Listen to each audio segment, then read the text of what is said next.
Good morning everyone, welcome to our final assembly of the school year. And what a year it's been. Goodness me, I would say fundamentally it has been the most challenging of years. It has been a year in which we've all learned a great deal about ourselves, a year in which technology has jumped forward significantly, and an enjoyable year despite everything.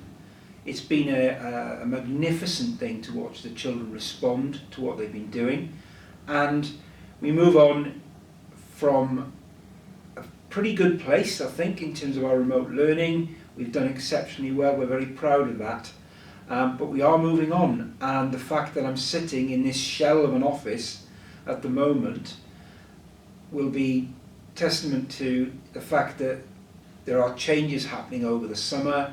There will be changes to the school next year, exciting changes, goodness me. And I'm into a temporary office, and so is Mrs Sheridan and Mrs Williams and Miss Mitchell. We're all moving on to a temporary home before our fantastic new facility is ready. So, change, that's a theme, goodness me, that we all need to be happy with. Yeah, I talked about moving forwards and moving on and change, but I do think it's worth dwelling just a little bit more on what we've achieved this year. It's been quite fantastic to see the response, as I say. The pupils have shown such resilience, flexibility and hard work. They've responded in every way positive about what we've been through, and I think that says a lot about this generation, who are often called things like snowflakes, etc., etc. Well done, children, you've done brilliantly in all of this. We're so proud of you. Same for the staff, they responded brilliantly. There's a scale of the communications that we talked about last week in assembly and in the blog. It was really, really evident that the scale of what we've done has been fantastic, and long may it continue. So everybody gets a well-earned rest there, I'm sure. Just a few more facts and figures. So over the period since the 23rd of March, we've handed out 60 Headmasters Awards. We've had 202 glimpses of online brilliance, and 207 pupils have achieved bronze, silver, gold or indeed platinum in their house ponds. That's fantastic. It just shows what's been going on and the scale once again of what you've been up to. So well done. Very proud. So it's the end of the school year, and inevitably children and some members of staff will move on to new challenges and different things. So we wanted to say thank you to them for all that they've given to the community, to the year sixes in particular, who move on largely to our own senior school.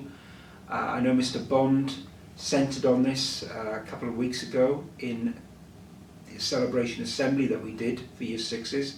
But to anyone moving on, you are very much welcome to come back at any time. We love the fact that you've been proud of your school, and fundamentally, if you are leaving the school, you are now old Brentwoods, and you should be very proud of that. Goodness me. Members of staff. We have 3 members of staff leaving at the end of term. Firstly, Mrs Hampton, who's been looking after 4ST since Christmas. She's done a fantastic job. Goodness me, she's had high expectation of the children, and they've known her to be a really strong person in terms of their support at any time. We wish her very well indeed as she moves on to her next school.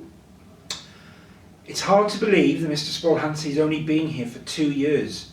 His contribution has been significant. He's been a first-rate pastoral lead to his pupils. He's been an exemplary teacher. He's brought modern practice into the school, and we wish him very well. Perhaps his greatest legacy to the school is the fantastic academic enrichment programme that he's pieced together over the last 2 years, and this is something that we can be proud of and he should be proud of. We wish him well, as I say, as he makes his move to Edinburgh, and he will be welcome back at any time. Lastly, Mr Haskett retires for the 2nd time. Now Mr Haskett doesn't like any fuss being made at all, but I'm going to make some fuss of him. He has been working in the prep for 29 years. That's fantastic. That's a real badge of honour, if you like, to have done so long in one place of employment, and we're very, very pleased to say that we've all learned from Mr Haskett, and we really do wish him a long and happy retirement.